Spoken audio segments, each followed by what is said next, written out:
हामीसँग बहुजन समाज परिषद नेपालका संयोजक हरिनन्दन कुमार रञ्जन हुनुहुन्छ। नेपालमा झण्डा जलाइएको विषयमा व्यापक बहस सुरु भएको छ।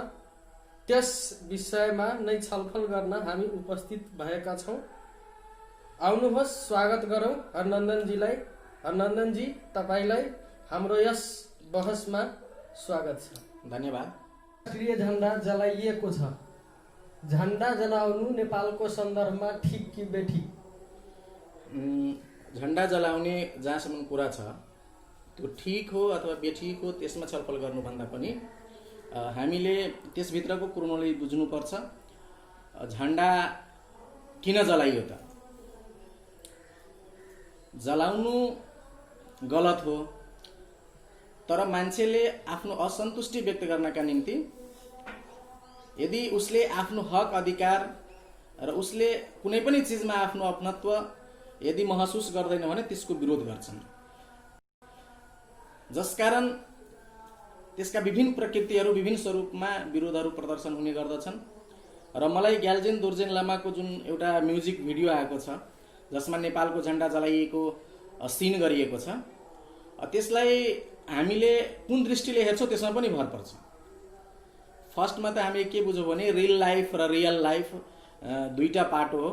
रियल लाइफमा तपाईँको वर्तमान, भूत र भविष्य तीनटै समयका घटनालाई, परिघटनाहरूलाई दर्शाएर मानव जगतलाई अथवा सम्बन्धित क्षेत्रलाई मार्ग निर्देशित गर्ने, सचेत हुने, पछि हुन सक्ने विभिन्न किसिमका आयामहरू, विभिन्न किसिमका घटना परिघटनाहरूलाई समयमा नै एउटा निर्देशन दिने किसिमको काम रियल लाइफले गर्छ भने रियल लाइफ भनेको वर्तमान कुराहरूलाई मात्रै सम्बोधन गर्छ। कुनै पनि मान्छेले आफ्नो रियल लाइफमा बितेका कुराहरूलाई फर्काएर ल्याउन सक्दैन, त्यसले त्यहाँ प्रेजेन्ट गर्न सक्दैन।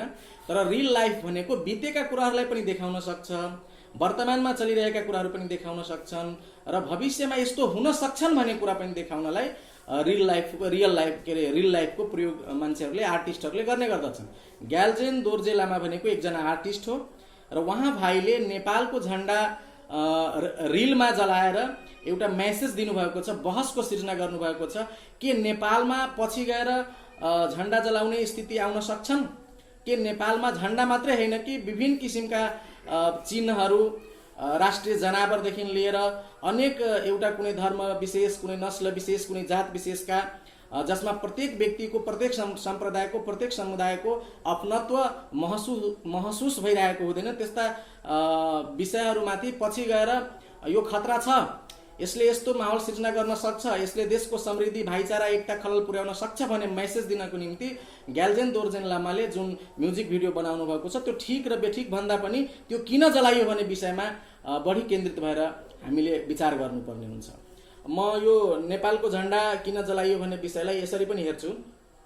जस्तै नेपालको झण्डालाई नेपालका 125 जातिले आफ्नो झण्डा मानेका छन् कि छैन? नेपालका प्रत्येक जातिले, प्रत्येक समुदायले, प्रत्येक वर्गले, प्रत्येक वर्णले त्यसले आफ्नो झण्डाको रूपमा एक्सेप्ट गरेको छ कि छैन?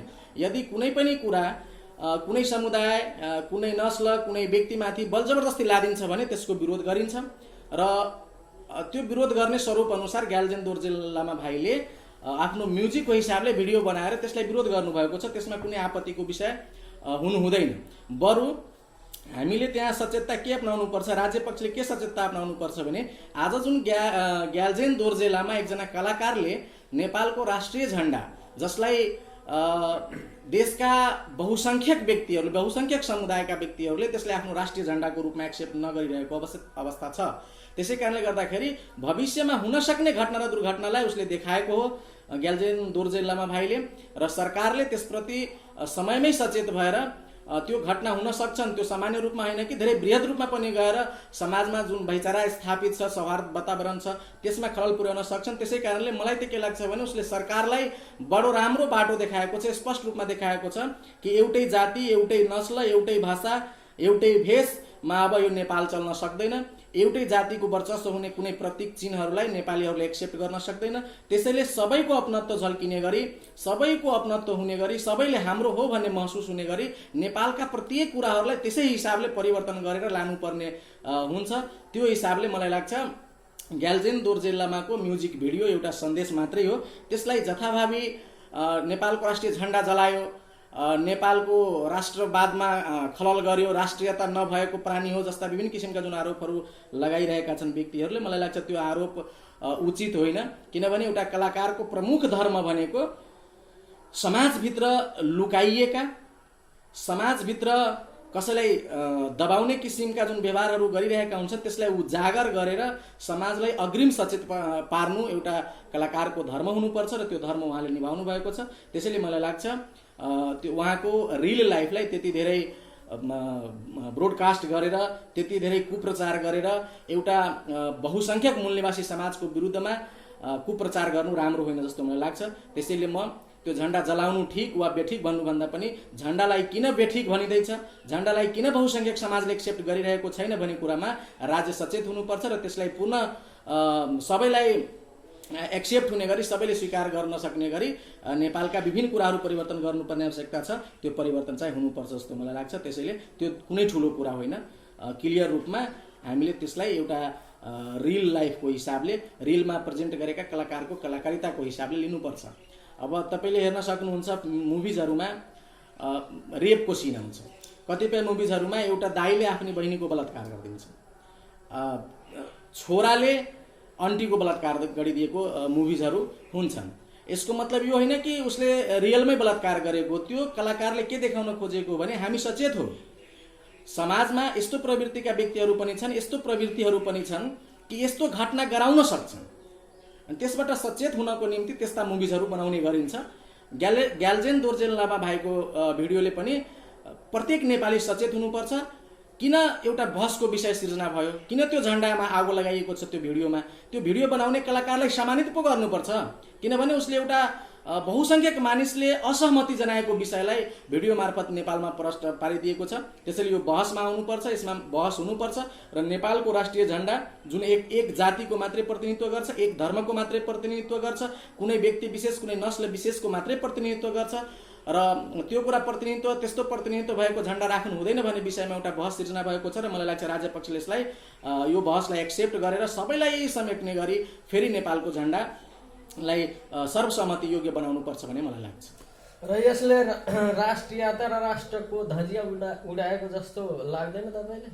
राष्ट्रियता र राष्ट्रवादको धजी उडाउनु जुन सवाल गर्नुभयो नि, सबभन्दा पहिले म यसमा के भन्न चाहन्छु भने राष्ट्रियता र राष्ट्रवाद त्यसको लागि फिट हुन्छ जसले राष्ट्रलाई आफ्नो मानिरहेको हुन्छ, जसको राष्ट्र हुन्छ। मलाई तपाईँ बताउनुहोस्, यो देश नेपालमा दलितको राष्ट्र कहाँ छ, जनजातिको राष्ट्र कहाँ छ, पिछडा अति पिछडा समाजको राष्ट्र कहाँ छ, मुसलमानको राष्ट्र कहाँ छ? राष्ट्र भनेको के हो त? राष्ट्र भनेको प्रत्येक राष्ट्रको, देशको एउटा भौगोलिक सीमालाई मात्रै राष्ट्र भन्ने हो। त्यो भित्र त्यो भौगोलिक सीमालाई मात्रै राष्ट्र भनेर पुग्दैन। राष्ट्र भनेको देशका विभिन्न अङ्ग प्रत्यङ्गहरू, विभिन्न सेवा सुविधाहरूदेखि लिएर हरेक कुरामा त्यहाँका प्रत्येक समुदायको सहभागिता हुनुपर्दछ। अहिलेको अवस्था के छ भने नेपालमा त दलितले आफ्नो राष्ट्र खोजिरहेको छ, आदिवासी जनजातिले आफ्नो राष्ट्र खोजिरहेको छ, अति पिछडा समाजले, मधेसमा बस्ने सीमान्तकृत समाजले त आफ्नो राष्ट्र खोजिरहेको छ। उसलाई त आफ्नो राष्ट्रै कहाँ छ भन्ने कुरा बडो मुस्किलले उसलाई मतलब फिल भइरहेको छ। त्यस्तो कुराहरू राष्ट्र हुनका निम्ति तपाईँले देशले दिने सेवा सुविधा, राइट्सका कुराहरू, देशका विभिन्न पक्षहरू जसमा सबैले हाम्रो पहुँच छ, हाम्रो प्रतिनिधित्व छ र यो देश हाम्रो छ भन्ने कुरा महसुस भयो भने मात्र त्यहाँ राष्ट्रवादको कुरा हुन्छ।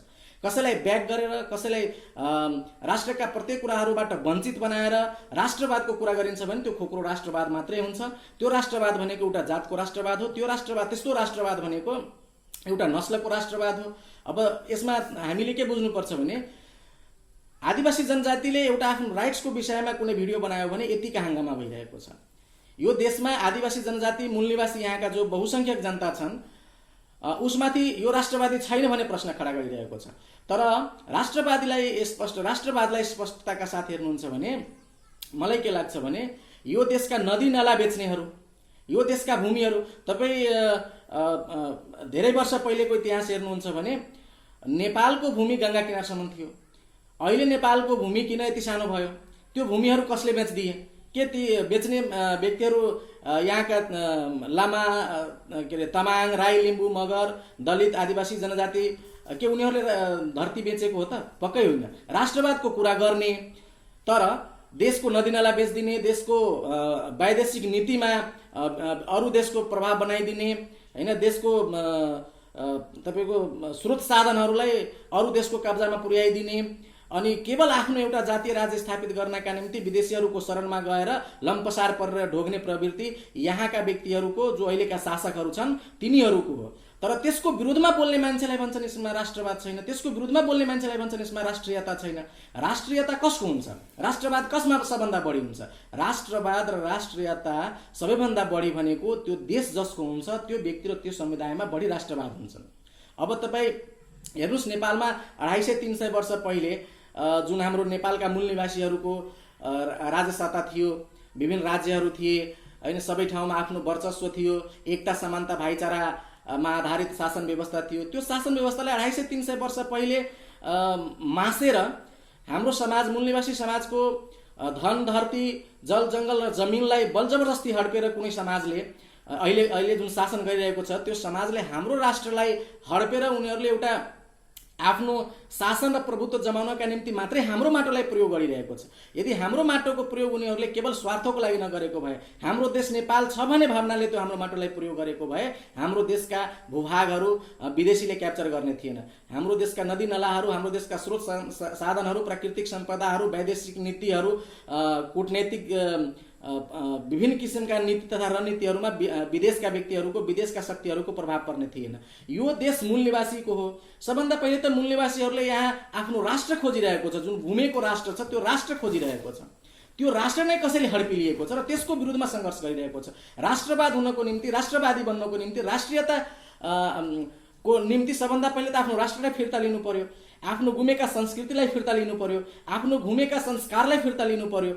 र त्यो फिर्ता पाउनका निम्ति जब कुनै व्यक्तिले, कुनै आदिवासी जनजाति सम्प्रदायले, यहाँका मूल निवासी व्यक्तिले, दलित जाति पिछडा समाजले, मुसलमानले जब यो देशलाई, जो वास्तवमा पहिलेका गौतम बुद्धका देश थिए, जो हाम्रो ओरिजिनल धरती थियो, त्यो ओरिजिनल धरती महाराज सहलेशको देश, जसलाई कुनै विदेशबाट आएका व्यक्तिहरूले यसलाई हड्पे र आफ्नो इच्छा अनुरूप, आफ्नो स्वार्थ अनुरूप त्यसलाई प्रयोग गरिरहे र मन लागे बेच्ने, मन लागे जे मर्जी आयो त्यही गर्ने किसिमका जुन एउटा प्रवृत्ति नेपालमा अहिले पनि हावी छ, त्यसबाट छुटकारा पाउनका निम्ति जो सङ्घर्ष भइरहेको छ त्यसलाई उनीहरूले अराष्ट्रिय तत्त्व, यिनीहरूमा राष्ट्रवाद छैन भनेर कुप्रचार गरिरहेको मात्रै हो। यो राष्ट्रवादको जुन मुद्दा छ त्यो राष्ट्रवाद भनेको दलित, आदिवासी जनजाति समग्रमा मूल निवासीलाई ठग्ने, मूल निवासीलाई आहत बनाउने, मूल निवासीको संस्कृति परम्परा र संस्कारलाई नष्ट गरेर विदेशी किसिमका संस्कृति परम्परा, धर्म, एक जात, एक नस्ल, एक समुदायको मात्रै वर्चस्व कायम गर्नेलाई उनीहरूले राष्ट्रवाद भन्छन्। त्यसैले यो राष्ट्रवादको सवाल नै होइन।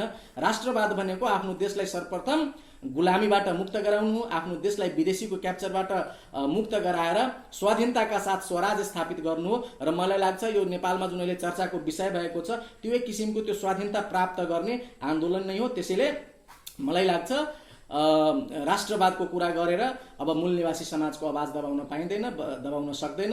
अहिले यो मुद्दाले तपाईँको व्यापक रूपमा मूल निवासी समाजभित्र चेतना आइरहेको छ र वास्तवमै जुन एउटै धर्मको, एउटै नस्लको, एउटै जातको जुन प्रतीकहरू राखिएको छ त्यो प्रतीकहरू नष्ट हुने समय आउँछन् र नष्ट हुन्छन्। जसले जति रोके पनि यो देश मूल निवासीको छ र मूल निवासीको हातमा पक्कै आउँछन्। र यसको लागि हामी सबैले एकजुट भएर, चाहे त्यो हिमालको होस्, पहाडको होस्, तराईको होस्, नेपालमा बस्ने जुनसुकै ठाउँको होस्, ती सम्पूर्ण मूल निवासीहरूले हाम्रो पहिचान, अस्तित्व र हाम्रो शासन सत्ता, घुमेका शासन सत्ता र हामी आफ्नो धरतीलाई गुलामीबाट मुक्त गराउन हाम्रो पहिलो प्राथमिकता हुनुपर्दछ। त्यसै कारणले गर्दाखेरि एउटा म्युजिक भिडियोमा जुन ग्याल्जेन दोर्जे लामा भाइले जुन बनाउनु भएको छ, म त्यो म्युजिकलाई एक्सेप्ट गर्छु, त्यसलाई म राम्रो मान्छु, किनभने एउटा बहसको सिर्जना भएको छ र त्यो बहस समता, स्वतन्त्रता, भाइचारा स्थापित गर्नका निम्ति आउने समयमा धेरै महत्त्वपूर्ण रोल राख्छ, भूमिका खेल्छ जस्तो मलाई लाग्छ।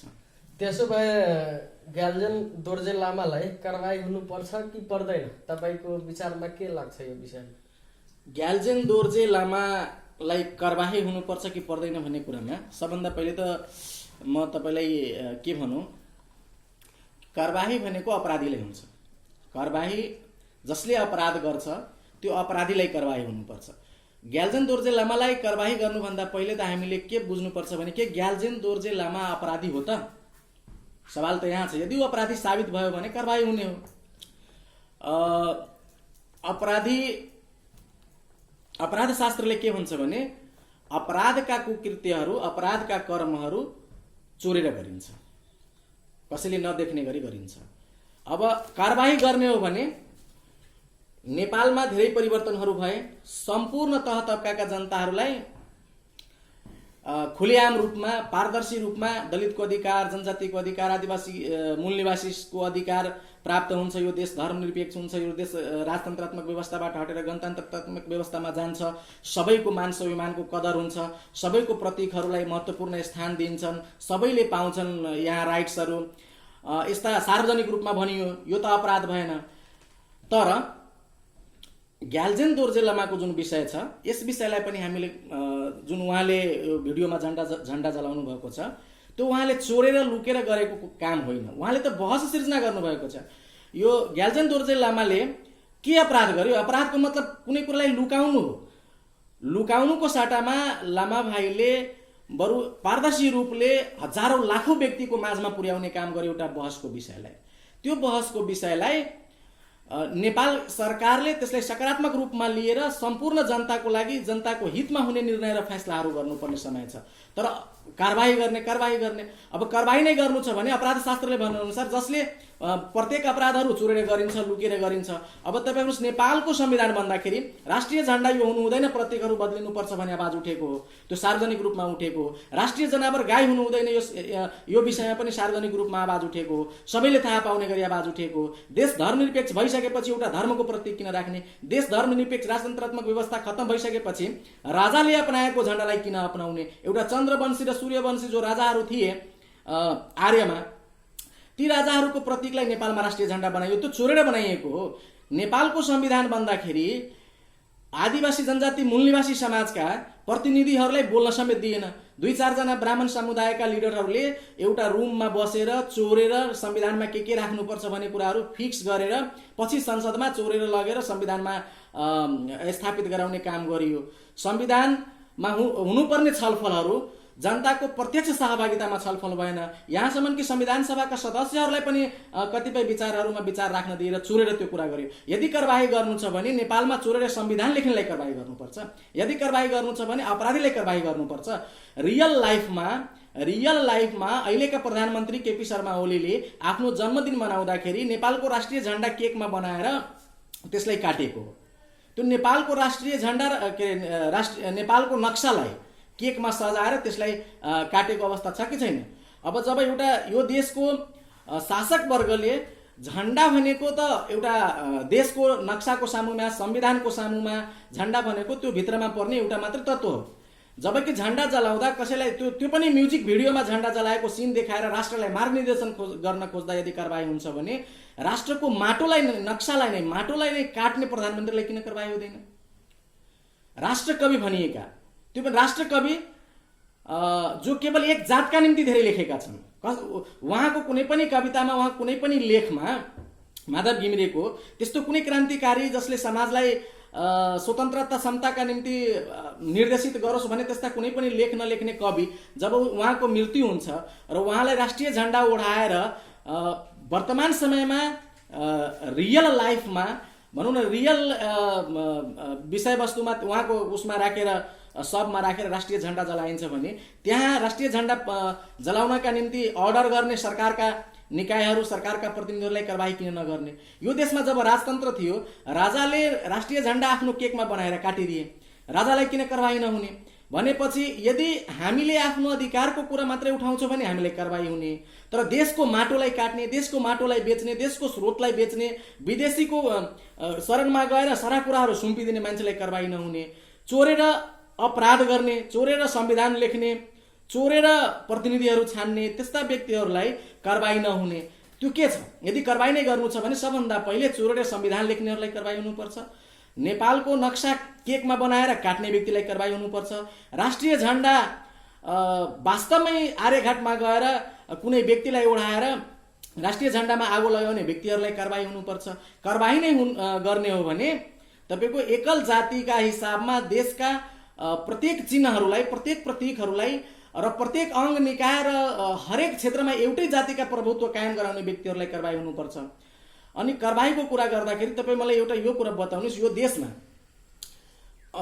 कार्यपालिका, व्यवस्थापिका, न्यायपालिका, मिडिया जगत, हरेक क्षेत्र जहाँबाट शक्ति सन्तुलनको कुरा आउँछ, राज्य सञ्चालन गर्ने कुरा आउँछ, त्यहाँ एउटै जाति, एउटै नस्ल विशेषको व्यक्तिहरूको 86% ओभर क्याप्चर रहेको छ। नेपालमा प्रजातन्त्र, गणतन्त्र, लोकतन्त्र आउनुको पछाडिको उद्देश्य के थियो त? जनताहरूले के इच्छा राखेका थिए कि यो देशबाट दासता हटोस्, यो देशबाट गुलामी हटोस्, यो देशका मूल निवासीहरूलाई, यो देशका गरिब सीमान्तकृत नागरिकहरूलाई पनि यो हाम्रो देश हो र यो हाम्रो देश छ भनेर स्वाभिमान गर्नुपर्ने अवसर प्राप्त होस् भनेर क्रान्ति भएको थियो। धेरै क्रान्तिहरू भएका थिए र प्रत्येक क्रान्तिमा ती लिडरहरूले जसले आज ग्याल्जेन दोर्जे लामालाई कारबाही गर्नुपर्छ भन्ने माग उठाइरहेका छन्, तिनीहरूले नै सर्वप्रथम प्रत्येक व्यक्तिको यसमा समान अधिकार हुन्छ, आदिवासी जनजातिको अधिकार हुन्छ, मूल निवासीको अधिकार हुन्छ, दलितको अधिकार हुन्छ, सबै कुरा उनीहरूले भनेको हो र सबैजना मिलेर, देशका प्रत्येक नागरिकहरू मिलेर, प्रत्येक सम्प्रदाय मिलेर यो देशमा परिवर्तन गरेको हो। तर जब परिवर्तन भयो, राजा हटाएर ब्राह्मण तन्त्र लागू गरियो, लोकतन्त्रको नाउँमा ब्राह्मण तन्त्र लागू गरिएको छ, गणतन्त्रको नाउँमा ब्राह्मण तन्त्र लागू गरिएको छ। के यो देश केही सय वर्ष पहिले विदेशबाट आएर मूल निवासीका शासन सत्ता र धरती हडप्ने मान्छेहरूको मात्रै देश हो त? त्यस कारणले गर्दाखेरि मलाई के लाग्छ भने तपाईँ सेनामा हेर्नुहोस्, प्रहरीमा हेर्नुहोस्, हरेक कुरा सिडिओ अफिसहरूमा हेर्नुहोस्, प्रत्येक ठाउँमा एउटा जातिको प्रतीक, एउटा धर्मको प्रतीक। सिडिओ अफिसमा जाँदाखेरि प्रत्येक सिडिओ अफिसको गेटमै तपाईँले भगवानको मन्दिर पाउनुहुन्छ। त्यो सिडिओ अफिसमा यदि देश धर्मनिरपेक्ष छ भने त्यहाँ कुनै एउटा धर्मको देवी देवताको मन्दिर किन चाहियो? त्यो मन्दिरमा पुजारीहरू नियुक्त गरिएका हुन्छन्, त्यो एउटा जातबाट नियुक्त गरिएको हुन्छ। सरकारी कार्यालयहरूमा, सेनाका कार्यालयमा, प्रहरीका कार्यालयमा, प्रत्येक इलाका प्रहरीदेखि लिएर हरेक ठाउँमा जहाँ उनीहरू पुग्छन् त्यहाँ एउटा मन्दिरको स्थापना गर्छन् र करारमा एउटा ब्राह्मण पुजारीको नियुक्ति गर्छन्। त्यो ब्राह्मण पुजारी पनि उसको हुने, मन्दिर पनि उसकै हुने। जबकि देश धर्मनिरपेक्ष हुनुको मतलब के हो भने राज्यको कुनै धर्म हुँदैन। यदि राज्यको कुनै धर्म हुँदैन भने एउटा मात्रै धर्मको झण्डालाई किन एक्सेप्ट गर्ने, एउटा मात्रै धर्मको प्रतीक राष्ट्रिय जनावरको रूपमा गाईलाई किन एक्सेप्ट गर्ने, एउटै मात्र धर्मका व्यक्तिहरू, पुरोहितहरूलाई मात्रै किन, एउटै जातिका पुरोहितहरूलाई मात्रै किन मन्दिरमा नियुक्ति गर्ने, एउटै जातिका प्रधानमन्त्री किन बन्ने, प्रत्येक संवैधानिक निकायहरूमा, संवैधानिक अङ्गहरूमा एउटै जातिलाई मात्र नियुक्ति गर्ने, मन्त्रीमण्डल हेर्दाखेरि 90% एभव एउटै जातिको मात्रै मन्त्रीमण्डल हुने। के यसको लागि गणतन्त्र आएको? के यसको लागि लोकतन्त्रको निम्ति हजारौं मानिसहरू सडकमा, लाखौं मानिसहरू सडकमा उत्रे, सयौं मानिसहरू बलिदानी दिए? आदिवासी जनजाति, मूल निवासी भनिएका व्यक्तिहरू अधिकांश त उनीहरूको बलिदान छ देशमा। तर के यही दिन हेर्नको लागि हो?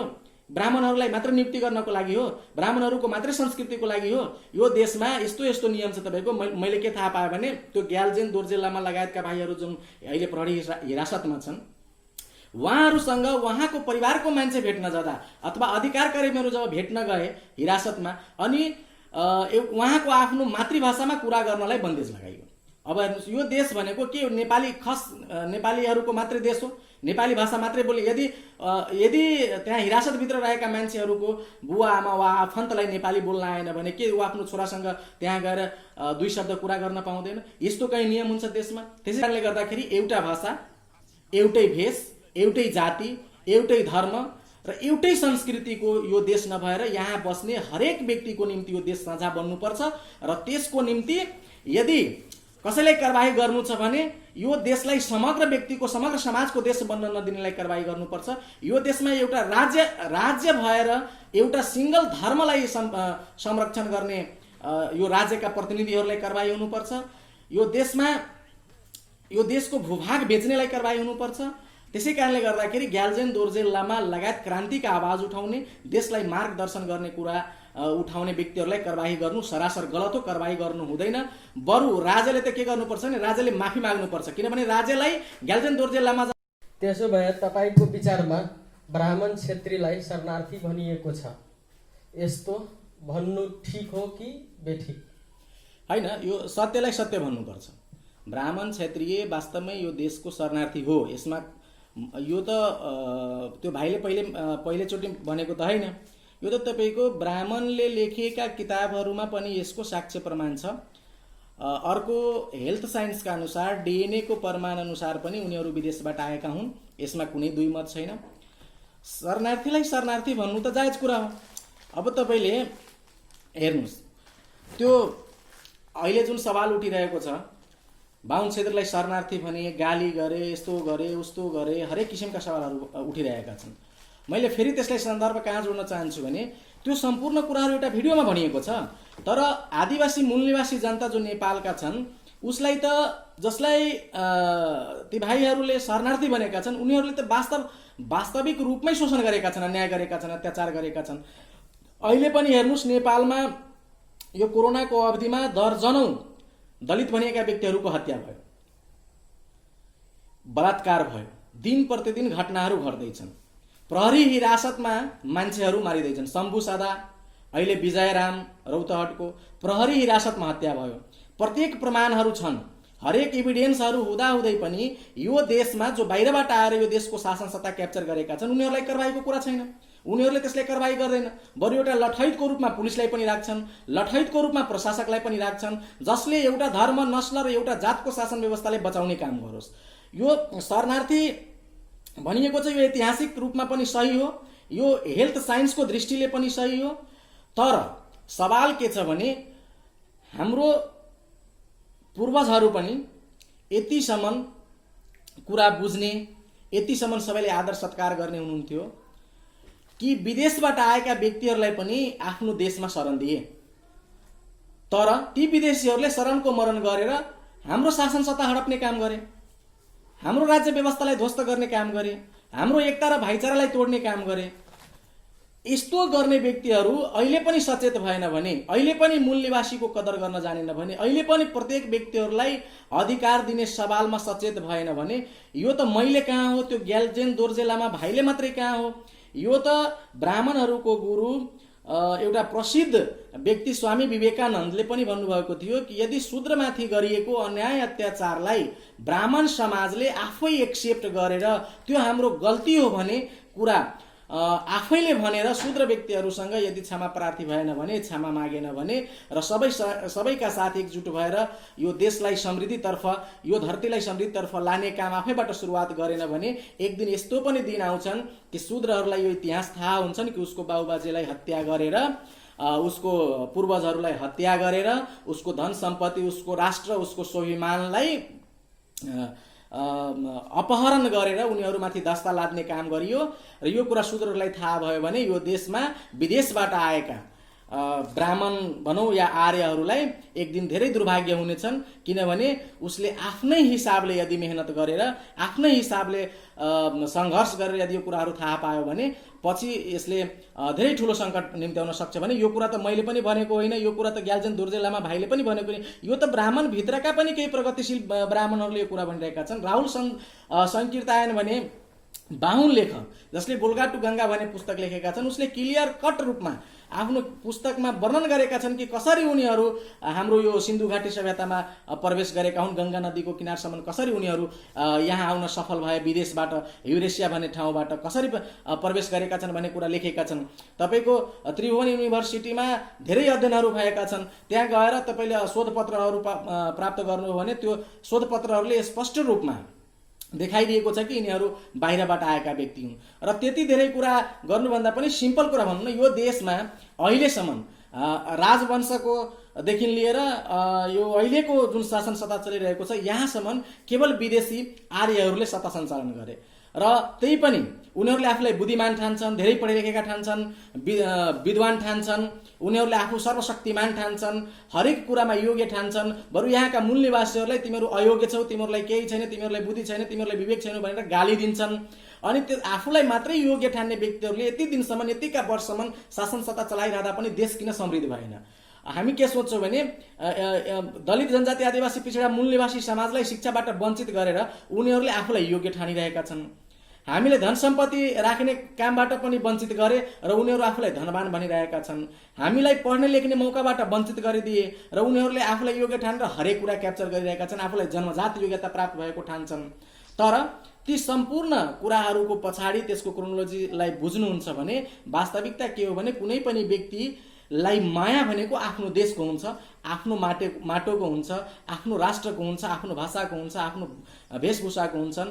त्यसै कारणले गर्दाखेरि हाम्रो धरती जसलाई उनीहरूले क्याप्चर गरेका छन्, उनीहरूलाई हाम्रो धरतीप्रति कुनै पनि किसिमको माया छैन, कुनै पनि किसिमको उनीहरू सद्भाव कायम राख्न चाहँदैन। केवल उनीहरू प्रयोग गर्न चाहन्छन् यहाँ कि ब्राह्मणवादी संस्कृति कसरी कति दिनसम्म टिकाउन सकिन्छ त्यसका निम्ति नयाँ नयाँ प्रयोग गरिरहेका हुन्छन्। त्यसका निम्ति उनीहरूले आफ्ना विभिन्न षड्यन्त्रहरू अपनाइरहेका हुन्छन्, षड्यन्त्रहरूलाई प्रयोग गरिरहेका हुन्छन्। यदि उसको देश भएको भए उसलाई माया लाग्छ। जस्तै हामी विदेश जान्छौँ पैसा कमाउनका निम्ति, विदेश जान्छौँ, विदेश गएर तपाईँकै छिमेकमा बस्ने कोही मान्छे यदि विदेश जान्छन्, मलेसिया, दुबई, कतार या कुनै युरोपियन कन्ट्री या अमेरिकन कन्ट्री जान्छन्, अनि ती मान्छेहरू त्यहाँ पैसा कमाएर त्यही नै लुटाएर आइदिन्छन् भने, त्यही नै कुनै काम गरिदिन्छन् भने उसको गाउँको, तपाईँको गाउँको मान्छेले त्यो विदेश कामका सिलसिलामा गएका व्यक्तिलाई के भन्छन्? राम्रो भन्छन्? पक्कै पनि भन्दैन। किनभने प्रत्येक मानिसलाई के हुन्छ भने म जुनसुकै ठाउँमा गएर पनि कमाई गरेर त्यहाँबाट केही आर्जन गरेर आफ्नो गाउँठाउँमा आएर आफ्नो परिवारको विकास गर्नुपर्छ। उनीहरूको प्रत्येक व्यक्तिको मनसायमा त्यो हुन्छ र त्यो भारतको कुनै ठाउँमा गएर काम गरोस् या मलेसिया, दुबई, कतार गएर काम गरोस् या अन्य कुनै देशमा गएर काम गरोस्, त्यहाँबाट पैसा कमाएर आफ्नो देशमा पठाउँछन्। किनभने आफ्नो देशमा पठाउने मान्छेलाई राम्रो मान्छन् मान्छेले र उसको समृद्धि र प्रगति पनि त्यहाँ निहित हुन्छ। हाम्रो देश किन अविकसित भए? हाम्रो देशमा दलित जातिहरू किन अनपढ भए? आदिवासीलाई किन अधिकार वञ्चित गराइदिन्छ? किन देशको विकास हुँदैनन्? 83,000 मेगावाट बिजुलीको क्षमता भएको हाम्रो देशमा यस्तो स्थिति छ कि हाम्रो देशमा लोड सेडिङ हुन्छ। हाम्रो देशले अरू देशबाट बिजुली किन्नुपर्ने आवश्यकता छ। यति धेरै ब्राजिल पछिको सम्पदामा हाम्रो देश धनी देश हो र यत्रो धनी देशमा सिँचाइको राम्रो व्यवस्था छैन, तर हाम्रो देशको पानी भारतले प्रयोग गरिरहेको छ। हाम्रो देशको स्रोतहरू अन्य देशले प्रयोग गरिरहेको छ। त्यो किन भइरहेको छ भने यहाँका शासकहरू यो देशको व्यक्ति नै होइन। यो देशमा विकास गर्नुपर्छ भन्ने कुरा उनीहरू सोच्नै सक्दैनन्। किनभने यहाँ केवल उनीहरू लुट्न आएका छन्, यहाँका संस्कृति नाश गर्न आएका छन्, यहाँ आफ्नो वर्चस्व लाद्नका निम्ति आएका छन्। त्यसै कारणले गर्दाखेरि यो देशमा विकास हुनुपर्छ, यो देशको समृद्धि हुनुपर्छ, यहाँ भाइचारा कायम गर्नलाई मेहनत गर्नुपर्छ भन्ने कुनै सोच हुँदैनन् र यो कुरा हामीले बुझ्नुपर्छ। र त्यो भाइले जुन कुरा उठाउनु भएको छ कि ब्राह्मण क्षेत्री भनेको शरणार्थी हो, त्यो पक्कै 100% राइट कुरा उठाउनु भएको छ। शरणार्थी हो। यो देशमा उनीहरूले यहाँका प्रशासन, यहाँका धन स्रोत सम्पत्तिलाई क्याप्चर गरेर केवल सुख, सैल, मौज, ऐस गर्नका निम्ति राजनीति गरिरहेका छन् र विभिन्न षड्यन्त्र गरेका छन्। हाम्रो मान्छेहरूलाई फुटाउने काम धर्मको नाममा, हाम्रो मान्छेलाई फुटाउने काम पार्टीको नाउँमा, हाम्रो मान्छेलाई फुटाउने काम संगठनको नाममा, विभिन्न किसिमका नाममा उनीहरूले गरिरहेका छन्। यो देशमा त बाहुनले संविधान चलाउँछन् तर उसलाई कारबाही हुँदैनन्। बाहुनले यो देशको माटो बेच्छन्, कारबाही हुँदैनन्। संविधानभन्दा माथि त कोही हुँदैन। संविधानभन्दा माथि न त झण्डा हुन्छ, न त राष्ट्रिय जनावर हुन्छ, न त कुनै पनि किसिमको प्रतीक हुन्छ, तर संविधान जनाउनलाई कारबाही हुँदैन। तर आदिवासी जनजाति मूल्यवासी समाजले आफ्नो राइट्सको लागि कुनै एउटा म्युजिक भिडियो मात्रै रिलिज गर्छ भने उसलाई कारबाही गर्छौ भन्छन्। यो म के भन्न चाहन्छु भने यो सम्पूर्ण कुराहरू राष्ट्रवादको कुरा, राष्ट्रियताको कुरा, देशको समृद्धिको कुरा, विकासको कुरा, हरेक कुरा तपाईँको त्यो शरणार्थी भन्ने शब्दमा निहित छ। त्यो शरणार्थी भन्ने शब्द यति गम्भीर शब्द हो र यति सत्य शब्द हो कि कुनै पनि शरणार्थी व्यक्तिले अथवा कुनै पनि शरणार्थी संगठनले अरूको देशमा गएर बरु त्यो षड्यन्त्रका कारणले गर्दाखेरि छलकपट गरेर त्यहाँका विभिन्न स्रोतहरूलाई आफ्नो पार्नलाई विभिन्न षड्यन्त्रहरू गर्न सक्छन्, तर त्यो देशको विकास, त्यो ठाउँको विकास गर्न कहिले सोच्दैनन्। र तपाईँ वास्तविकतामा हेर्नुहुन्छ भने नेपाल यति पछाडि पर्नुको कारण भनेकै त्यही शरणार्थीहरूको क्याप्चरमा हाम्रो देशको राज्य व्यवस्था जानु हो। हाम्रो देशको हरेक नियन्त्रण हुने शक्तिहरू उनीहरूले आफ्नो व्यक्तिको निम्ति, आफ्नो धर्मको निम्ति, आफ्नो जातको निम्ति, आफ्नो नस्लको निम्ति प्रयोग गरिरहेका छन्। त्यस कारणले गर्दाखेरि मलाई लाग्छ यो सही भन्नु भएको छ भाइले। र हामी सम्पूर्ण मूलनिवासीहरूले त्यो हिमाल, पहाड, तराई, नेपालको कुना कप्चा कन्दराहरूमा जहाँ बसेर भए पनि हामी न त मधेसी पहाडीको हिसाबले छुटिनुपर्छ अब, न त हामी पहाड र हिमालको हिसाबले छुटिनु पर्दछ। हामी कुनै पनि हिसाबले अब आपसमा लड्ने होइन कि एकजुट भएर जुन बहस सिर्जना गरेको छ र जुन सपना हेरिएको छ यहाँका हाम्रा बहुजन महापुरुषहरूद्वारा, त्यो सपनालाई पूरा गर्नका निम्ति हामी समग्र व्यक्तिहरूले एकजुट भएर आवाज उठाउनुपर्छ, आवाज उठाउनुपर्छ र यस्ता क्रान्तिकारी विचारका व्यक्तिहरूका साथ पूर्ण दृढताका साथ, सम्पूर्ण शक्तिका साथ खडा भएर सहयोग गर्नुपर्दछ र आउने दिन हाम्रो हुनेछ। हाम्रो भूमि हामी स्वयं फिर्ता गर्नका निम्ति सङ्घर्ष गर्न सक्नुपर्छ र गर्नुपर्छ भन्ने मेरो यसमा स्पष्ट मत छ। अन्तमा बहुजन दस्तकमा केही भन्न चाहनुहुन्छ तपाईँले? म बहुजन दस्तकलाई धन्यवाद दिन्छु र म के भन्न चाहन्छु भने यो देश हाम्रो छ। विदेशबाट आएका व्यक्तिहरूले जतिसुकै राष्ट्रवादको कुरा गरोस्, राष्ट्रियताको कुरा गरोस्, समृद्धिको कुरा गरोस्, विकासको कुरा गरोस्, हामी सबैले त्यस्ता खोक्रो नाराहरूमा अल्झिनु हुँदैन। हामीले आफ्नो अनुहारको हिसाबले काला मान्छे, गोरा मान्छे, पहाडका मान्छे, हिमालका मान्छे, मधेसका मान्छे यो विषयहरूमा अल्झिनु हुँदैन। यी तमाम विषयहरू जो मूल निवासीलाई डाइभर्ट गर्ने विषयहरू खडा गरिन्छन्, त्यो मनुवादीहरूको, ब्राह्मणवादीहरूको, विदेशीहरूको षड्यन्त्रमा त्यस्ता विषयहरू खडा गरिन्छन्, हामीलाई डिभाइड गर्नका निम्ति खडा गरिन्छन्। हामी डिभाइड भइहाल्छौँ र हाम्रो डिभाइड हुनुको कारणले उनीहरू हाम्रो शक्तिमाथि, हाम्रो स्रोतमाथि, हाम्रो सम्पदामाथि, हाम्रो देशमाथि क्याप्चर गरिरहन्छन् र जबसम्म उनीहरूको हातमा सरकार रहन्छन्, जबसम्म पावर रहन्छन्, जबसम्म उनीहरूको षड्यन्त्र सफल भइरहन्छन्, हाम्रो देशमा हत्या हुन्छन्, हिंसा हुन्छन्, बलात्कार हुन्छन्, हरेक कुरा भइरहन्छन्, मूल निवासी समाजमाथि अन्याय हुन्छन्, कुनै पनि कुरा जो मानवताका विरुद्धमा छन् सबै कुरा उनीहरूले गरिरहन्छन्। त्यसै कारणले गर्दाखेरि अब हामी तमाम कुराहरूलाई बिर्सेर मूल निवासी साथीभाइहरू, मूल निवासी दाजुभाइ दिदीबहिनीहरूले एउटै कुरा बुझ्नुपर्छ कि यो देश हाम्रो हो। यो देशलाई शरणार्थीहरूको पन्जाबाट, यो देशलाई विदेशीहरूको पन्जाबाट, यो देशहरूलाई आर्यहरूको पन्जाबाट मुक्त गर्नका निम्ति हामीले एकजुट भएर सङ्घर्ष गर्नुपर्छ र यो सङ्घर्षमा हामीले जुनसुकै कुर्बानी गर्नु परे पनि पछाडि हट्नु हुँदैन भने मेरो यो स्पष्ट मत छ र म सम्पूर्ण मूल्यवासी बहुजन समाजका व्यक्तिहरूलाई यो आग्रह गर्दछु, आफूभित्रका मनमुटावहरूलाई हटाएर, आफूभित्रका विभिन्न किसिमका विभेदयुक्त कुराहरूलाई हटाएर समग्र व्यक्तिहरू एक ठाउँमा उठौँ, एक ठाउँमा जुटौँ र एक ठाउँमा लडौँ, सङ्घर्ष गरौँ र एक ठाउँमै खडा भएर जितौँ। हामी विदेशीको संस्कृतिबाट मुक्त भएर हाम्रो गौतम बुद्धको देश, महाराज सलेशको देश, सद्गुरु रविदासजीको विचारधारा, डाक्टर अम्बेडकरको विचारधारा, हाम्रो मूल निवासी आदिवासी समाजको विचारधारामा आधारित स्वराजको स्थापना गरौँ। धन्यवाद। धन्यवाद समय दिनुभएकोमा बहुजन समाज परिषद नेपालका संयोजक हरनन्दन कुमार रञ्जनजी, तपाईँहरूलाई पनि धन्यवाद। बहुजन दस्तक सम्पूर्ण टिमलाई धन्यवाद र मलाई आशा छ आउने दिनमा पनि बहुजन समाजका, मूल निवासी समाजका आवाजहरू तपाईँ यो च्यानल मार्फत